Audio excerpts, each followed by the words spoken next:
मैं हूं जावेद चौधरी और अपना पसंदीदा शो देखने के लिए हमारा YouTube चैनल देखिए और बर वक्त मालूमात के लिए बेल आइकन प्रेस कीजिए।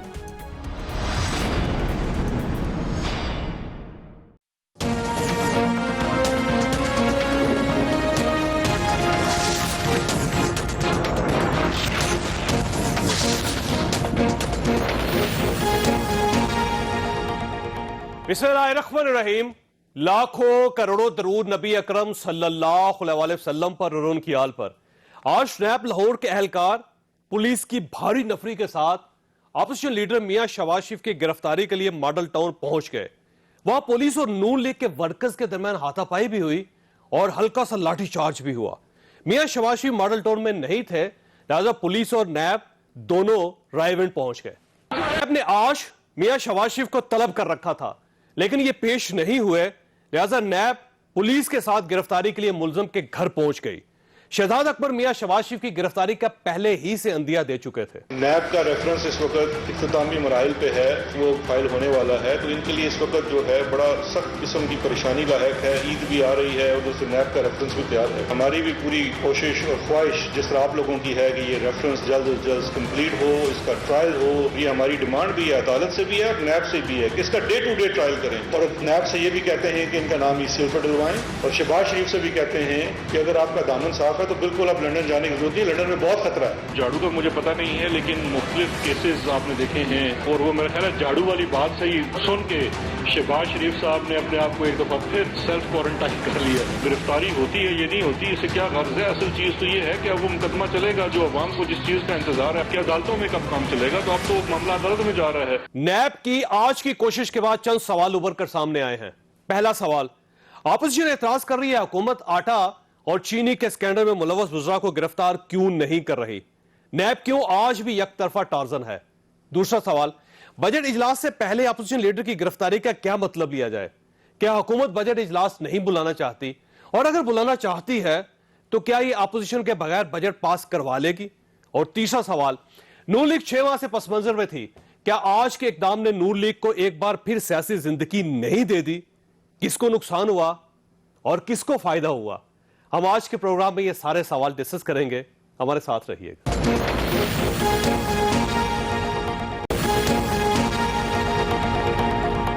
प्रोग्राम में दोबारा खुश आमदीद। हमारे साथ तशरीफ रखते हैं सेनेटर वलीद इकबाल साहब, पाकिस्तान तहरीक इंसाफ के साथ इनका ताल्लुक है। खुर्रम दस्तगीर साहब हमारे साथ तशरीफ रखते हैं, पाकिस्तान मुस्लिम लीग नून के साथ इनका ताल्लुक है। और सेनेटर मुस्तफ़ा नवाज खोकर साहब हमारे साथ है, पाकिस्तान पीपल्स पार्टी के साथ इनका ताल्लुक है।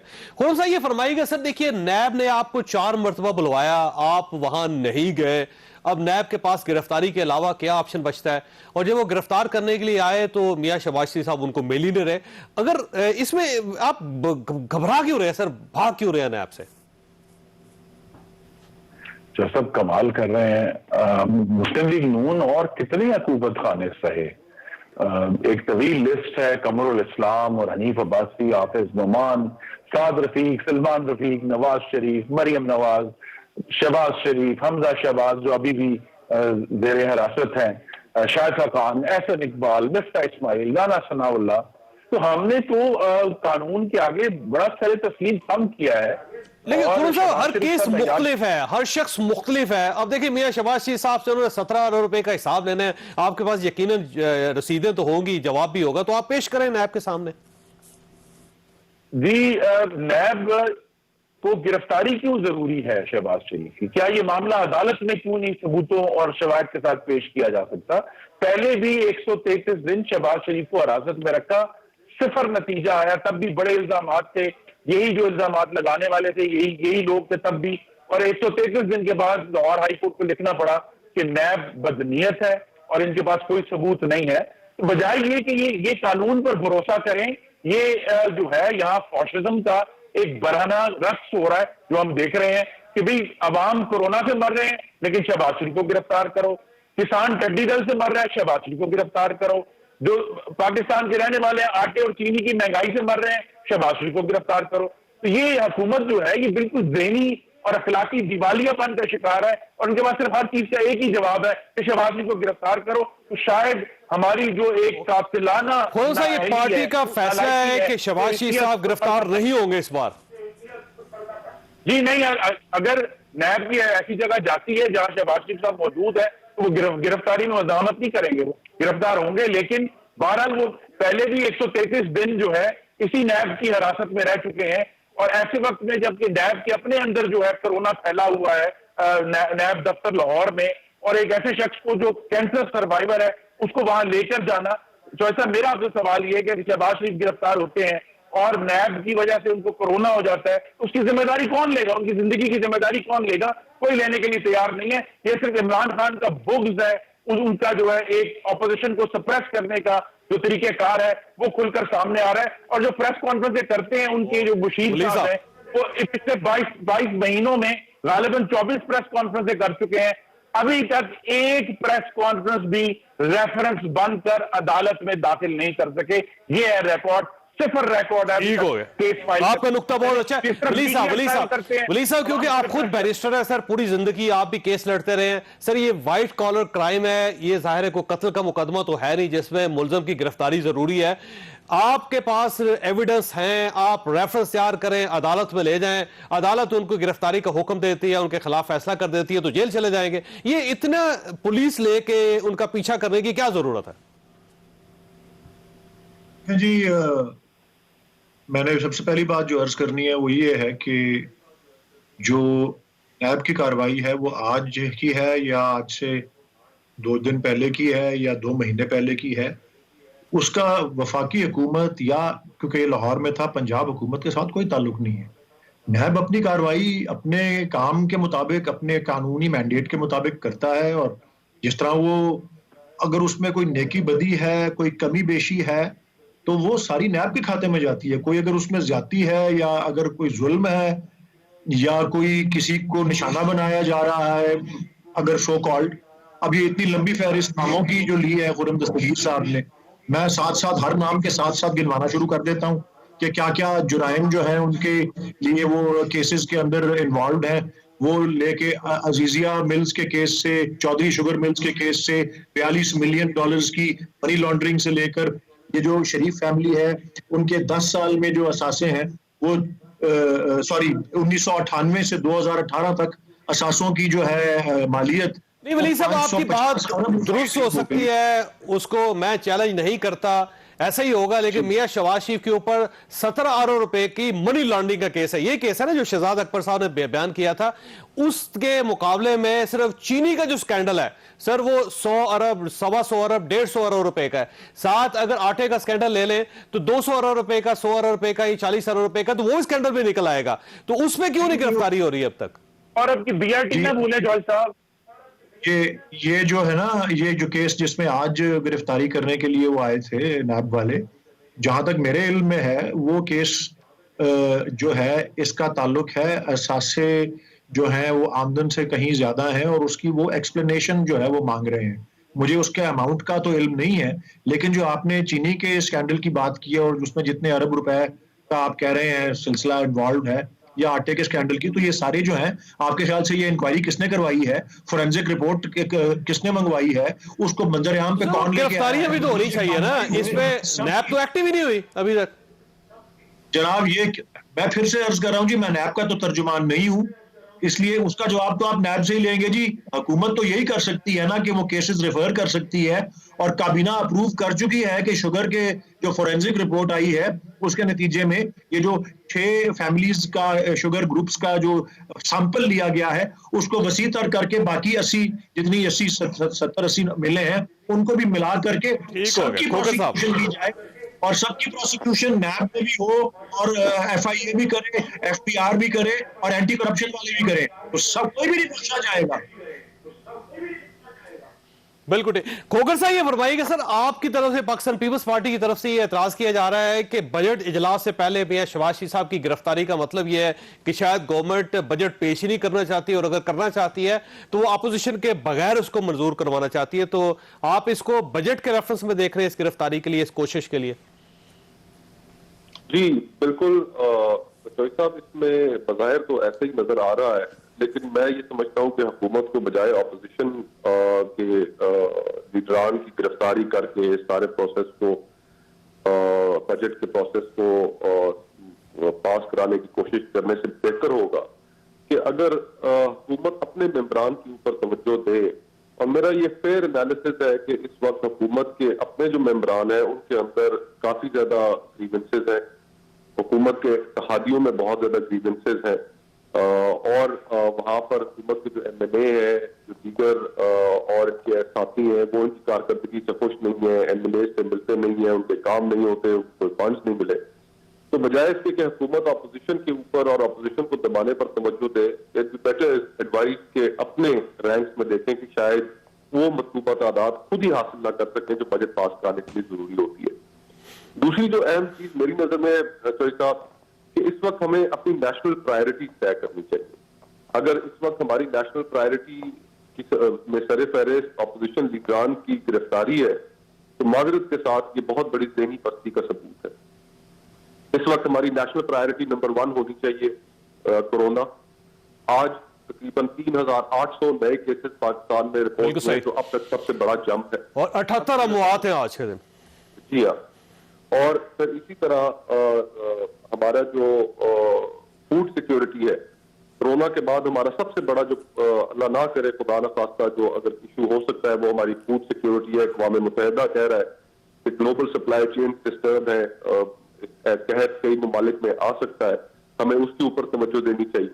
तो हम अगर अपनी नेशनल प्रायोरिटीज ही ऐसे मौके पर नहीं तय कर सके, और वुज़रा ने रमजान के महीने के अंदर ही बयान देने शुरू कर दिए थे कि ईद के बाद नैब की वापसी होगी, तो ये सारा जो नैब का जो प्रोसेस है और इसके ऊपर गुफ्तगू करना, अब तो मेरे ख्याल से अवाम इतनी दफा हमारी बात भी सुन चुके हैं और अवाम के सामने हुकूमत का दोहरा रवैया भी मौजूद है, ना हमें दोहराने की जरूरत है। अवाम जानते हैं। ठीक हो गए ये नैब की। अच्छा खोखर साहब, मैंने ब्रेक लेनी है, आपके पास एक सवाल छोड़ के जा रहा हूं कि अगर शहबाज शरीफ साहब को गिरफ्तार कर लिया जाता है तो अपोजिशन यानी मुत्तहदा अपोजिशन बजट इजलास का बाइकाट कर देगी या उसमें शरीक होगी? एक छोटी सी ब्रेक, और ब्रेक के बाद दोबारा जरूरत।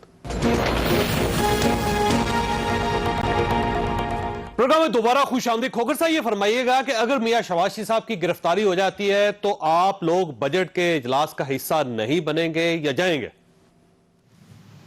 देखिए, बार तौर बजट को तो हम रेजिस्ट करेंगे कि जितना हम कर सके। अगर उसमें अवाम की फलाह के लिए कोई रिलीफ उसके अंदर ना हुआ, गैर मामूली हालात हैं, इन गैर मामूली हालात में अगर हुकूमत ने कोई टैक्सेशन लगाने की कोशिश की तो उसकी तो हम भरपूर मज़ामत करेंगे। लेकिन गुजारिश ये है कि ये सिर्फ एक बजट की बात नहीं चौधरी साहब, ये आने वाले जितना साल, 1.5 साल है, 2 साल है, पूरी दुनिया कोरोना के असरात से और जिस तरीके से ग्लोबल इकोनॉमी डिस्टर्ब हुई है, हमें बड़ा सोच समझकर अपनी बहुत सी चीजों को प्रायोरिटाइज करना होगा, उनकी प्रायोरिटी बनानी होगी और फिर उन पर तवज्जो भी देनी होगी। जैसे मैं कह रहा था कि फूड सिक्योरिटी एक बहुत अहम चीज है कि इस दौरान हमें जिसका ख्याल रखना चाहिए। हमारा जो हेल्थ स्ट्रक्चर है उसमें हमें ज्यादा इन्वेस्ट करना पड़ेगा, क्योंकि जिस हिसाब से केसेस की तादाद ऊपर जा रही है, खुदा न खास्ता ये और ज्यादा मजीद ऊपर जाती है तो हमारा हेल्थ सिस्टम इसके साथ कोप कर सकेगा, नहीं कर सकेगा। ये सारी चीजें हैं कि जिनको हमें मद्देनजर रखना है। और फिर जो ग्लोबल मार्केट्स जो डिस्टर्ब हुई हैं, हमारे जो सबसे बड़े डॉलर अर्नर है, जिस तरह हमारी टेक्सटाइल इंडस्ट्री है, उसकी टेक्सटाइल इंडस्ट्री का क्या फ्यूचर होगा, उसका आया बायर अभी भी मौजूद है, नहीं है। कॉटन का हमारा क्रॉप जो है, तो मेरा ख्याल गवर्नमेंट को अपनी प्रायोरिटीज चेंज करनी चाहिए। उन्हें क्या एहतसाब जरूर करें, लेकिन ये वक्त नहीं है एहतसाब का। वली साहब ये फरमाइएगा, सर ये इतने महाज खुले हुए हैं, कोरोना है, फैलता चला जा रहा है, इकोनॉमी के जो सूरत है वो आपके सामने है, लॉकडाउन है पूरी दुनिया में, वो प्रॉब्लम है, तो ये आपने एक नया महाज नहीं खोल लिया बिल्कुल बजट से पहले? देखें जी, एहतसाब का जहां तक ताल्लुक है, असूलन मैं आपको एक नजरियाती या आइडियोलॉजिकल बात बड़ी बार मैं कह चुका हूं, दोबारा कह देता हूं कि हमारी PTI की तो आइडियोलॉजी के सतून ही 2 हैं कि एहतसाब से मतलब कि करप्शन से पाक निजाम, और दूसरा कि जी ताकतवर और कमजोर ने कानून की निगाहों में बराबर होना। ये तो हमारी पॉलिसी, हमारा मैनिफेस्टो और वो सारा कुछ। जहांगीर तरीन साहब जो हैं ये, और ये खुशरो बख्तियार साहब या फिर परवेज खटक साहब, ये कमजोर लोग हैं? नहीं, मैं अगली बात जो आपको कहने लगा था वो ये थी कि एहतसाब को के ऊपर अमल दरामद करने वाला जो सबसे अहम और फ्रंट लाइन का इदारा है वो तो नैब है। और नैब जो है, मैं शुरू से अपना आज के प्रोग्राम में नहीं, हर बार ये कहता हूं कि भाई नैब एक आजाद इदारा है, वो अपनी मैंडेट के मुताबिक जो उसको कानूनी इख्तियारात हैं उसके मुताबिक काम करता है। अगर उसको कोई अच्छाई होती है, जिस तरह वो गैलप वालों ने सर्वे में उनकी बड़ी तारीफ की कि जी कितने 70-80 अरब रुपए उन्होंने रिकवर किए पिछले साल, या अगर किसी सुप्रीम कोर्ट में या चीफ जस्टिस ने एक दिन अपनी किसी तकरीर में को बात की, जो अच्छाई बुराई हुई उन पे तनकीद भी हो, वो उनके खाते में जाती है भाई, हमारे खाते में नहीं आती। हमारा काम तो ज्यादा से ज्यादा ये है कि हमारे तफ्तीशी अदारे, अगर जिस तरह शहजाद अकबर साहब हैं या उनके मातहत FIA है या जो भी है इंटीरियर मिनिस्ट्री, कोई उनके पास शवाहिद आते हैं, कोई दस्तावेजात आती हैं, तो वो उनको आगे फॉरवर्ड कर देते हैं। प्रोसिक्यूट करने का तो उनसे ही शहजाद अकबर साहब भी अपील कर रहे थे अपनी एक प्रेस कॉन्फ्रेंस पे कि जी डे टू डे हियरिंग करें, तो वो तो अपना काम खुद करता है। लेकिन सर ये शहजाद अकबर साहब के पास जो मैंडेट है वो सिर्फ अपोजिशन का है, उनको परवेज खटक साहब नजर नहीं आ रहे, जहांगीर तरीन साहब नजर नहीं आ रहे, उनको जो ये सारे खुसरो बख्तियार साहब, ये जो आटे का स्कैंडल है, जो चीनी का स्कैंडल है, ये इस पे तहकीक करना उनकी जिम्मेदारी नहीं है। देखिए जी, मैं अब 5वीं दफा आप कह रहा हूं जावेद साहब कि मैं नैब का तो तर्जुमान नहीं हूं, ये तो नैब का तर्जुमान बताएगा वो किस पे केस करेंगे, किस पे नहीं करेंगे। अकबर साहब से मैं शहजाद अकबर साहब किससे रिलेटेड सवाल कर रहा हूं आपसे कि शहजाद अकबर साहब का मैंडेट ये नहीं है कि वो गवर्नमेंट के लोगों के बारे में भी तहकीक करें। देखिए जी, काबीना इस बात को ना सिर्फ शहजाद अकबर साहब बल्कि शुगर की फोरेंसिक रिपोर्ट आने के बाद काबीना इस बात की मंजूरी दे चुकी हुई है, जिस तरह मैंने कुछ देर पहले आपके प्रोग्राम में वक्फे से पहले कहा है कि ये जो 6 ग्रुप्स की मिलों का जायजा लिया गया है, जिनकी मार्केट शेयर तकरीबन 50% है, जो कि इस फोरेंसिक रिपोर्ट में आया है, उसको एक्सपैंड करके तमाम जो 70-80 मिलें हैं बाकी ईमानदार, उनको भी देखा जाए और सबके केसेस 3 इदारों का नाम लेके जो है कैबिनेट ने अप्रूव किया है, नैब, FIA and anti corruption establishment, क्योंकि उसमें बहुत से पहलू उसके हैं कि गवर्नमेंट के ऑफिशियल्स, स्कीम कमिश्नर्स। जावेद साहब, एक आखिरी बात जरूर मैं कहना चाह रहा हूं, क्योंकि बजट की बार बार जिक्र हो रहा है। देखें, मुझे हालांकि 1 साल गुजर गया, लेकिन कल की बात ही लगती है कि कितनी बहादुरी और दलेरी से हमाद अजहर साहब ने, जो कि उस वक्त वजीर मुमलकत थे बराए इक्तिसादी अमूर, उन्होंने बजट पेश किया था। और क्या कैफियत थी जावेद साहब, शायद आपको भी याद हो कि किस तरह की हुल्लड़बाजी और शोर शराबा अपोजिशन ने किया था, लेकिन वो बजट का सारा पेश भी कर दिया हमारे सामने। तो आपको याद नहीं शायद कि 2018 का जो बजट पेश हुआ था, या 2017 का हुआ था, 2016 का हुआ था, 15 का हुआ था, 14 का हुआ था, उस वक्त जो हुल्लड़ मचा था वो वली साहब आपको याद नहीं है। मुझे वैसे खुरम साहब की तरफ जाने दें। नहीं जावेद साहब, मैं सिर्फ ये अर्ज कर रहा हूँ कि कितना अपनी आखिरी गोली चला चुके हैं पिछले साल। दूसरी बात ये है कि हमारी कंफर्टेबल मेजॉरिटी है, बजट ने सिर्फ पिछले ऐवान से मंजूर होना होता है। पिछले साल भी कंफर्टेबल मेजॉरिटी थी, अब भी कंफर्टेबल मेजॉरिटी है, कोई खतरा नहीं है, मैं आपको कंफर्म कर रहा हूं।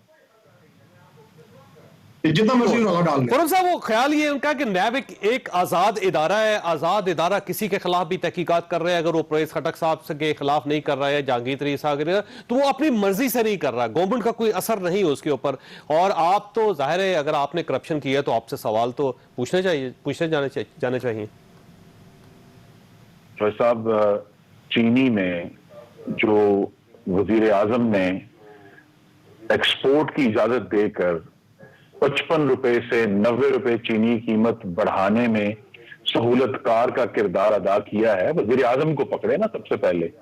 और ये जिस बार बार चीनी की रिपोर्ट का जिक्र करते हैं, ये जो फोरेंसिक रिपोर्ट है, ये वजीर आजम को और असद उमर साहब को, वजीर आला उस्मान बुजदार को और मुशीर तजारत को NRO दिया गया है। क्योंकि असल तो सवाल ये नहीं है कि 2013 में किसने सब्सिडी, सवाल ये था कि 2018 से 20 तक चीनी की कीमत 55 रुपए से 90 रुपए कैसे हुई। इस सवाल का जवाब बड़ा वाज़ेह है कि जिस दिन हुकूमत ने, वज़ीर आज़म इमरान खान ने काबीना के सरबराह की हैसियत से 1 मिलियन टन एक्सपोर्ट की इजाजत दी, उस दिन से कीमत बढ़ना शुरू हुई। उसकी तो कोई तहकीकात नहीं हो रही कि जी ये वज़ीर आज़म को जहां तक खुरा जा रहा है उसको पकड़े, या जो है दूसरा आटे का खुरा जो है वो वज़ीर आला उस्मान बुजदार और उनकी काबीना तक जा रहा है, उसको कोई नहीं पकड़ने।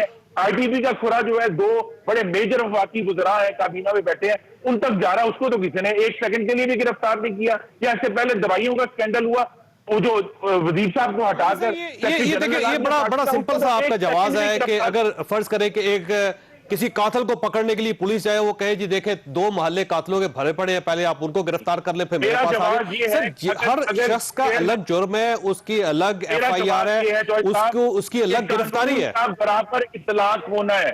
कानून अगर चेयरमैन नैब ने अपनी एक्स्ट्रॉर्डिनरी पावर्स अरेस्ट करने की इस्तेमाल करनी है, तो फिर वो सबके लिए इस्तेमाल होना। ये ना हो कि शाहिद खान अब्बासी की तरह आप अरेस्ट करके लोगों को 6-6 महीने अकूबत खाने में डाल दें, या राना सनाउल्लाह की तरह अरेस्ट करके 8-8 महीने अकूबत खानों में डाल दें। ये किस किस्म का इंसाफ है? इंसाफ तो तभी होगा ना कि पकड़ा जाए कि भाई जिस शख्स ने LNG इंपोर्ट नहीं की और LPG और जो दूसरे फर्नेस ऑयल वाले थे उनको अरबों रुपए के फायदे पहुंचाए, उनको पकड़े ना। जिन लोगों ने जो है मुल्क में खाद चोरी की है उनको पकड़े ना। क्या अगर आज जो है पूरे मुल्क में इतनी इंक्वायरियां हुई हैं, चौधरी साहब आप ये बताएं, क्या जिस वक्त तमाम इंक्वायरियां हो रही थी चीनी की कीमत में 1 रुपया भी कमी हुई? बढ़ा है, 90 रुपए हो गई है। आटे की कीमत में 1 रुपया भी कमी हुई? बढ़ा है। तो पाकिस्तान के अवाम तो आटा चीनी पे मर रहे हैं, वो टड्डी दाल पे मर रहे हैं, वो कोरोना पे मर रहे हैं, और हुकूमत को सिर्फ एक है कि एहतसाब करना है। आप ये गौर करें, इस हुकूमत का रिकॉर्ड ये है कि जब BRT होती है तो इम्तना ले लेते हैं, फॉरेन फंडिंग होता है तो इल्तवा कर देते हैं, PTV आता है तो इस्तिस्ना कर लेते हैं, KP का हिसाब कमीशन आता है तो अलविदा कर देते हैं, और जब पंजाब के सीनियर वजीर की बारी आती है तो फिर अल्लाह की पनाह ही ले लेते हैं। ठीक हो वली साहब, ऐसे एक चीज है क्योंकि एहतसाब एक खुफिया अमल होता है सर, आपके पास क्या इंक्वायरी आ रही है, आपके पास क्या सबूत हैं, ये तो ज़ाहिर है कि इदारे के पास होते हैं, लेकिन ये कैसे पता चल जाता है कि अपोजिशन के हर शख्स को पता होता है कि मेरी बारी आ रही है, मैं गिरफ्तार होने वाला हूं, और गवर्नमेंट के लोगों को भी पता होता है कि अब गिरफ्तार नहीं हो रहे, इसमें कोई शक नहीं कि हमारी फाइल खुली हुई है लेकिन हमें गिरफ्तार नहीं किया जाएगा, तो इंफॉर्मेशन कौन दे रहा है सबको? इसका जवाब मेरे पास तो नहीं है जी, क्योंकि ना मैं ना 3 में हूं ना 13 में हूं कि मैं ऑपोजिशन में नहीं हूं कि मुझे गिरफ्तार करने कोई आ रहा है। गवर्नमेंट है, गवर्नमेंट प्रेस कॉन्फ्रेंस करती है सर। शहजाद अकबर साहब ने प्रेस कॉन्फ्रेंस में कहा था कि मियां शहबाज शरीफ साहब गिरफ्तार होने वाले, ये हो जाएंगे गिरफ्तार। नजूम के सितारा शनाख्ती, मैं उस प्रेस कॉन्फ्रेंस को के बारे में तो नहीं जानता जी, लेकिन शेख रशीद साहब जो कह रहे हैं नैब टार्जन बनने वालों, बल्कि उन्होंने ये कहा कि 2 तरफा कार्रवाइयां होंगे। वो साथ ही आपको याद होगा कि परवेज इलाही साहब के खिलाफ भी कार्रवाई शुरू हो गई थी। जावेद साहब, मैं उसी तरफ आ रहा था कि मैं तो अपने दिल में ये यकीन रखता हूँ, I believe in my heart, कि जो शेख रशीद साहब ने कहा था, हालांकि शेख साहब की हर बात से और उनके हर अंदाजे बयान से मैं इत्तेफाक जरूरी नहीं कि करूं, लेकिन इस बात से मैं अल्लाह पे ईमान रखते हुए इस बात पे मैं यकीन रखता हूँ कि ये जो अब शुगर रिपोर्ट और ये सारी जो चीजें अभी आई हैं, इसमें किसी ने नहीं बख्शे जाना। उसका ताल्लुक किसी भी तरफ से हो, वो अपोजिशन हो या गवर्नमेंट हो, गवर्नमेंट की तरफ से कोई उसमें वो नहीं, किसी ना पहले वैसे थी और ना अब होगी किसी को कवर करने की। सर वो आपने 1 साल की तहकीकात करनी थी, उसको फैला के आप पहले 5 साल पे लेके गए, अब आपने 1985 से शुरू कर लिया। सर ये हमारी जिंदगियों में ये तहकीकात मुकम्मल नहीं हो सकेंगी। नहीं भाई साहब, ये जो काम है ये तो नैब चूज कर रहा है कि जी किस दिन या किस चीज में क्या जुर्म हुआ। मैं तो बार बार आपको ये कह रहा हूं कि ये नैब चूज कर रहा है, लेकिन जहां तक गवर्नमेंट का ताल्लुक है, मैं नहीं समझता कि किसी, देखें आप जरा थोड़ा सा माजी का जायजा लें। जब ये दोनों पार्टियां आपस में आमने सामने होती थी और जब एक दूसरे को निशाना बनाती थी, हमारी गवर्नमेंट ऐसी नहीं है कि ये PPP की गवर्नमेंट थी जो कि मियां नवाज शरीफ और मियां शहबाज शरीफ के वालिद को उठाकर एम्प्रेस रोड के दफ्तर से जेल में लेके चली गई थी। ज़ईफ वालिद थे मियां शरीफ साहब। ये उसके बाद MLN की गवर्नमेंट में ये सैफुर रहमान साहब का नाम तो साबुर रहमान किसने रखा था, और ये जजेस को फोन कर करके ये अपना चीफ मिनिस्टर और लॉ मिनिस्टर किस तरह के ताने देते थे और क्या देते थे, ये माजी में रहा है। हमारी गवर्नमेंट का कोई दखल अमल नहीं है कानून के या ये एहतसाब के या ये अदलिया के कोई भी इदारे जितने भी हैं जो कि आजाद हैं, उनके काम में कोई अमल दखल नहीं है। ये माजी की कहानियां हैं जिनकी मैं मिसाल कोगर साहब किसी ने नहीं बख्शे जाना। सरकारी अदारे हैं, रियासती अदारे हैं, of the mafia, by the mafia, for the mafia. अच्छा कोगर साहब, सवाल यह है कि सर ये रियासती इदारे हैं, जब एक पार्टी रियासती इदारों के सामने खड़ी हो जाएगी और ये कहेगी कि आप अगर गिरफ्तार करेंगे तो प्राइम मिनिस्टर को गिरफ्तार करेंगे, तो सर इसका मतलब ये हुआ कि आप डिसओबीडिएंट की तरफ जा रहे हैं। साहब गुजारिश ये है कि अगर आप इलेक्शन से पहले के 2 साल देखें तो वो पूरे 2 साल हमने गुजारे पनामा की बहस में। जब से ये हुकूमत में आई, ये पिछले 2 साल जो है ये गुजरे गिरफ्तारियों में, इसको पकड़ो उसको पकड़ो, पकड़ धकड़ इस चीज में गुजर गए। इन 4 सालों में ये जो पिछले गुजरे हैं, आप मुझे बताएं सारे बयानिए में क्या पाकिस्तान की करप्शन की जो रैंकिंग्स थी आलमी सतह पर, क्या उसमें कमी वाकया हुई है? वो ऊपर गया। पाकिस्तान की जो रैंकिंग्स है, अगर हुकूमत का बयानिया ठीक था, ये इतने मुखलिस थे अपने बयानिए के साथ, तो फिर पाकिस्तान की रैंकिंग्स जो है वो कम से कम मजीद बदतर नहीं होनी चाहिए थी। फिर दूसरा, पीटीआई हमेशा रिफॉर्म्स की बात करती थी। जब से ये हुकूमत में आई है, मुझे बताएं कि आम आदमी की जिंदगी में क्या फर्क पड़ा? क्या पुलिस के अंदर रिफॉर्म्स हो गई हैं? पंजाब जो सबसे बड़ा सूबा है, जहां पे इस वक्त वसीम अकरम प्लस मौजूद है, इस पूरे कोरोना क्राइसिस के अंदर आप मुझे उनकी एक भी प्रेस कॉन्फ्रेंस दिखा सकते हैं कि उन्होंने टीवी पर आकर पंजाब की आवाम को तसल्ली दी हो कि हाँ, your life is in safe hands, हुकूमत बिल्कुल ठीक तरीके से काम कर रही है। जो सर वो सिस्टम काम कर रहा है ना, सिस्टम सब कुछ कर रहा है, तो चीफ मिनिस्टर को जरूरत ही नहीं सामने आने की। तो फिर ओहदे की भी क्या जरूरत है जी? फिर उनको ओहदे से भी फारग कर दें और निजाम चलता रहेगा, सिस्टम चलता रहेगा। आप पुलिस रिफॉर्म्स को उठाकर देख लें, क्या सूबे के अंदर 5 आईजी और 4 चीफ सेक्रेटरी तब्दील किए जा चुके हैं, अभी तक कोई पुलिस रिफॉर्म्स हो चुकी? साइना साहिबाल आपके सामने, यानी बयानात की हद तक, पॉलिटिकल रिटोरिक की हद तक तो हम बहुत बड़ी बड़ी गुफ्तगू, और मैं अपने आप को भी उससे मुबारक नहीं ठहराता। गुजारिश ये है कि इस वक्त हम गैर मामूली हालात से गुजर रहे हैं, हमें पोलराइजेशन की जरूरत नहीं है। हमें इस वक्त इमरान खान जैसे भी, हमें 100 एतराजात है उनके ऊपर, लेकिन he is the prime minister of the country, he is the captain of the ship. उन्होंने इस शिप को स्टीयर करना है, इन गैर मामूली हालात से मुल्क को निकालना है, और वो लीडरशिप जो हमें नजर आनी चाहिए थी इस हसास और सख्त और तल्ख मौके पर, वो भी हमें नजर नहीं आ रही। यानी कि वजीर आजम साहब फैसला एक करते हैं, लॉकडाउन की मुखालफत करते हैं, पूरा मुल्क लॉकडाउन की तरफ जाता है, DGIS की आप प्रेस कॉन्फ्रेंस करते हैं और वजीर आजम अलग खड़े होते हैं। फिर वजीर आजम कहते हैं कि नहीं, ये तो एक इस तरह जिस तरह जुकाम है। एक गवर्नर सिंध कहते हैं कि नहीं, ये तो एक फैशनेबल सी चीज है लॉकडाउन। गुजरा कहते हैं कि नहीं, हमारे यहाँ तो ट्रैफिक की एक्सीडेंट्स में लोग ज्यादा मरते हैं। यानी कि ऐसी कंफ्यूजन क्रिएट कर दी कि जिससे अवाम के लिए भी ये समझना मुश्किल हो गया कि हम। अच्छा, मुझे ब्रेक लेने दे, खोबर साहब ब्रेक लेने दे, लेकिन एक सवाल ये है कि मियां शहबाज शरीफ साहब हैं कहाँ? खुरम साहब, आपके पास सवाल छोड़ के जा रहे हो कि वो कहाँ रुपोश हो गए हैं और क्यों गायब है सर? क्या वो डर रहे हैं पुलिस से या नैब से? एक छोटी सी ब्रेक, और ब्रेक के बाद दोबारा हाजिर होते हैं। प्रोग्राम में दोबारा खुश आमदीद। खुरम साहब, ये फरमाइएगा सर, ये मियां शहबाज शरीफ साहब चले कहाँ गए हैं सर, और क्या वो पुलिस से डर रहे हैं, नैब से डर रहे हैं, छुपे हुए क्यों हैं? वो 133 दिन नैब की हिरासत में रह चुके हैं, तो उसमें मुस्लिम लीग नून के इतने कारकुनान और लीडरान ने अब नैब को भुगत लिया है। मोहम्मद शहबाज शरीफ अवाम के नुमाइंदे हैं और अवाम के दरमियान है, आज भी लाहौर में अवाम के दरमियान है। इशू तो वज़ीर आज़म का है, जिन्होंने अपनी बेबसी और मफलूजपन का एतराफ कर लिया है, एतराफ जुर्म कर लिया है, जब उन्होंने कल फरमाया कि मुझे अफसोस से कहना पड़ता है कि अमवात बढ़ेंगी, अब आगे आपकी जिम्मेदारी है।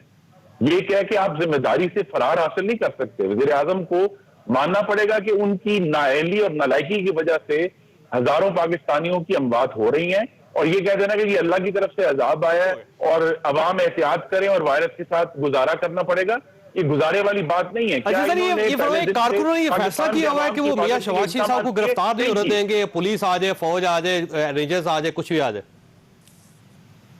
जी, जो अवामी पार्टियां हैं जिनकी अवाम में रूट्स हैं, 1,28,00,000 वोट हमने जुलाई 2018 में हासिल किए थे, वो हमायत मुस्लिम लीग नून के पास मौजूद है, और उसका फैसला जो है उनकी क़यादत करेगी कि हमने किस तरह से डील करना है। लेकिन ये खुदारा मेरी आपसे इस्तदा है, आपके तवज्जुह से, कि ये नैब का ये कहना कि किसी किस्म का एहतसाब हो रहा है, ये एहतसाब नहीं हो रहा, ये सिर्फ इंतकाम हो रहा है और फौशिज्म का एक रूप है जिसका औजार नैब बना हुआ है। ठीक हो गया। वली साहब, ये फरमाइएगा सर, ये अभी देखिए ना, एक नई बहस शुरू की हुई आपके दोस्तों ने, जिसमें फवाद चौधरी साहब भी शामिल है। उन्होंने कहा कि मियां नवाज शरीफ साहब एक ना गलत बयानी करके और एक झूठी रिपोर्ट देके मुल्क से बाहर चले गए। तो सर, ये गवर्नमेंट इतनी आसान और इतनी मासूम है कि इसको कोई भी शख्स बेवकूफ बनवा सकता है? नहीं जी, एक्चुअली मैं फवाद चौधरी साहब ने शायद एक मरतबा पहले भी इस किस्म की बात की थी, जब उन्होंने यास्मीन राशिद साहिबा ने एक बात की हुई थी और फवाद साहब ने, और ये मेरे ख्याल मियां साहब की रवानगी के कुछ ही अरसा बाद हुई थी। इसी से मिलती जुलती बात उन्होंने अब भी की है। मैं उस हवाले से जो यास्मीन राशिद साहिबा ने उस वक्त कहा था, मैं उसी की तायीद करता हूँ, लेकिन माजी को छोड़ दे, मैं आज की बात करना चाहता हूँ। और मैं दो बातें कहना चाहता हूँ, मफरूजे पे हैं दोनों। नंबर एक, अगर मियां साहब वाकई बहुत सीरियसली इल हैं और वो मतलब उनकी जान खतरे में है, तो मैं तो दुआ करता हूँ अल्लाह उनको सेहत दे। लेकिन दूसरा मफरूजा ये है कि अगर वो मकरो फरेब कर रहे हैं और वो बिल्कुल इतनी सेहत रखते हैं कि वो आराम से पाकिस्तान आ सकते हैं और उनका इलाज पाकिस्तान में हो सकता है, तो वो बेल पे गए हुए हैं और जिन हालात में उनको बेल मिली थी अब वो लागू नहीं होते, अब उनको वापस आना चाहिए। ये मफरूजे पे हैं दोनों बातें, लेकिन मैं यही कहूंगा, लेकिन जहां तक माजी की रिपोर्ट्स का और मेडिकल बोर्ड का ताल्लुक है, मैं डॉक्टर यास्मीन, मैं हेल्थ एक्सपर्ट नहीं हूं, तो जो हेल्थ एक्सपर्ट्स इन्वॉल्व थे अच्छा सर, ये शहबाज शरीफ साहब के रेफरेंस से अपोजिशन का ख्याल ये, नून लीग का ख्याल ये कि कोरोना फैला हुआ है, वो कैंसर पेशेंट है, कहीं ऐसा ना हो कि वो नैब के दफ्तर जाए और उनको कोरोना हो जाए, खुदा ना खास्ता। जहां ऑलरेडी फैला हुआ है कोरोना नैब के दफ्तर में, जो साहब ये मुसद्दका खबरें हैं कि दर्जन के करीब जो है नैब के जो एहलकार और अफसरान हैं उनको कोरोना हो चुका है। तो खुदा जाने गवर्नमेंट की क्या प्रायोरिटीज हैं। प्रायोरिटी तो पाकिस्तानियों की जानें बचानी है, पाकिस्तानियों का रोजगार बचाना है, आने वाले दिनों के लिए पाकिस्तान को तैयार करना है, लेकिन यहाँ हर चीज का एक ही इलाज है कि ऑपोजिशन गारंटी दे कि कोरोना नहीं होगा उनको। देखिए अपना जावेद साहब, मैं अब 6वीं या 7वीं दफा आपके प्रोग्राम में कह रहा हूँ, इन्होंने सवाल उठाया था ना खुर्रम साहब ने कि अगर उनको कोरोना हो गया या उनकी जान खतरे में पड़ गई तो कौन जिम्मेदार होगा। मैं तो कह रहा हूँ कि नैब जिम्मेदार होगा। ये नैब फैसला करेगा कि किसको उन्होंने रखना है और कौन से हालात हैं और हालात ठीक है या उनकी हिफाजत और उनकी सेहत का जिम्मा नैब के खाते में होगा। तो दूसरी बात यह है कि बाकी जो बाकी मुल्ज़िमान नैब के तहवील में बाकी मुल्ज़िमान हैं और कई मुल्ज़िमान हैं वो इनसे मुख्तलिफ है। मैं ये अर्ज करूं कि वो शहबाज शरीफ साहब से मुख्तलिफ हैं जो मुल्ज़िमान दूसरे केसों में हैं, नैब के केसों में या दीगर अदालतों में पेश हो रहे हैं, वो 70 साल के हों या 75 साल के हों या 55 साल के हों, वो इनको ट्रीटमेंट वही ताकतवर और कमजोर वाली बात ही आ जाती है। उनकी ट्रीटमेंट क्यों मुख्तलिफ हो? बहरहाल ये नैब का फैसला है जी, हमारे कोई ताल्लुक नहीं है। नैब की हिरासत में पाकिस्तान के उस्तादों की हलाकतें हुई हैं और वो नैब के हाथों पे जो खून है उन उस्तादों का वो अभी तक धोया नहीं जा सका, ना ही धोया जा सकेगा कभी भी। हाँ जी, तो नैब तो इसका मतलब ये हुआ कि खुर्रम साहब फिर ये चैप्टर क्लोज कर दिया जाए, एहतसाब बंद कर दिया जाए, पाकिस्तान में कोई मनी लॉन्ड्रिंग हो रही हो या करप्शन हो रही हो तो बस फाइलें बंद ही हो, ताकि ये ना हो कि कहीं कोई मुल्ज़िम जो उसको कोरोना ना हो जाए। असल हाल ये है कि ये दो सेनेटर साहिबान दोनों बड़े बालिग नजर लोग हैं। इनकी इज्तिमाई दानिश से फायदा उठाते हुए हमें एक ऐसा तरीकेकार वजह करना है, एक ऐसा इदारा बनाना है जो बिला इम्तियाज और किसी मंतकी बुनियाद के ऊपर पाकिस्तान में एहतसाब कर सके। तो ऐसा अभी तक पाकिस्तान में एहतसाब सिर्फ ये है कि गिरफ्तार करके जेल में डाल दो, सिर्फ ये एहतसाब है, उसमें कोई कानून का, सबूत का, शवाहिद का, ट्रायल का कोई ताल्लुक नहीं है। तो जब तक हम ये बुनियाद और यही काम है पार्लियामान का कि वो अपनी इज्तिमाई दानिश से फायदा उठाकर ऐसा निजाम वजह करे, ऐसा इदारा बनाए जो पाकिस्तान में मुस्तकिल बुनियादों पर बिला इम्तियाज एहतसाब कर सके। ठीक हो खोखर साहब, आप भी फरमाइएगा कि आप भी ये समझते हैं कि एहतसाब नहीं है, इंतकाम है। देखिए जोई साहब, हम अपोजिशन तो कहती रहती है हमेशा, जाहिर बात है आपको बहुत कॉन्ट्रडिक्शन नजर आती है हुकूमत के बयानिए में, लेकिन मैं समझता हूँ कि अवाम हमसे बेहतर जज है जी। पिछले 2 साल के अंदर जिस तरीके से नैब ने यकतरफा कार्रवाइयां की वो भी अवाम के सामने है, और बड़े बड़े स्कैंडल्स के अंदर हुकूमती वज़रा का नाम आ जाना, फिर उसके ऊपर कार्रवाई ना होना, जिसकी मिसाल अभी मौजूद है चीनी और आटा का जो स्कैंडल है जो रिपोर्ट सामने आई है। ये कॉन्ट्रडिक्शंस अवाम के सामने और अवाम खुद जज कर सकते हैं कि इसमें इंतकामी कार्रवाई है या नहीं है। अगर वाकई हम एहतसाब के मामले पर संजीदा है, हमारी अपनी इन दो मुस्लिम लीग नून की और पीपल्स पार्टी की भी गलती है कि हम नैब को और एहतसाब के निजाम को, जब हम हुकूमत में थे, हम उसको गैर मुतनाज़र नहीं बना सके। हमें अपने हिस्से की गलती भी कबूल करनी चाहिए और हुकूमत से भी ये तवक्को करनी चाहिए कि हुकूमत मजीद ये गलती नहीं करेगी। सुप्रीम कोर्ट की जजमेंट्स मौजूद है जिसमें उन्होंने कहा है कि नैब का जो कानून है, एहतसाब का जो निजाम है, उसके अंदर रिफॉर्म्स की जरूरत है। हम सारों को साथ बैठकर वो रिफॉर्म्स करनी चाहिए ताकि ये इदारा मुतनाज़ ना रहे और फिर जब भी ये कार्रवाई करे तो किसी को ये कहने का मौका ना मिले कि ये इंतकामी कार्रवाई हो रही है। ठीक, वली साहब ये फरमाइएगा सर, चंद सेकंड रह गए, ये फरमाइएगा कि जब सारी पार्टियां कह रही हैं तो आप नैब के कानून को बदल क्यों नहीं देते सर? नहीं, इस बात पे तो काफी अरसे से गौर हो रहा है और एक ऑर्डिनेंस तो पास किया था और अभी दोबारा से बात असद उमर साहब ने रिसेंटली ये शुरू की है कि एक ये जो ऑर्डिनेंस के लैप्स होने पे कोई नया कानून अगर फौरी तौर पे हो तो ऑर्डिनेंस पे आएगा। अब तो ऐवान बैठने वाले हैं दोनों परसों से, तो या अगले 1-2 दिन में, तो ये बातचीत तो चल रही है और बकौल असद उमर साहब के ये ऑपोजिशन के साथ गुफ्तगू चल रही है और मैं खुद इस बात का एतराफ कर।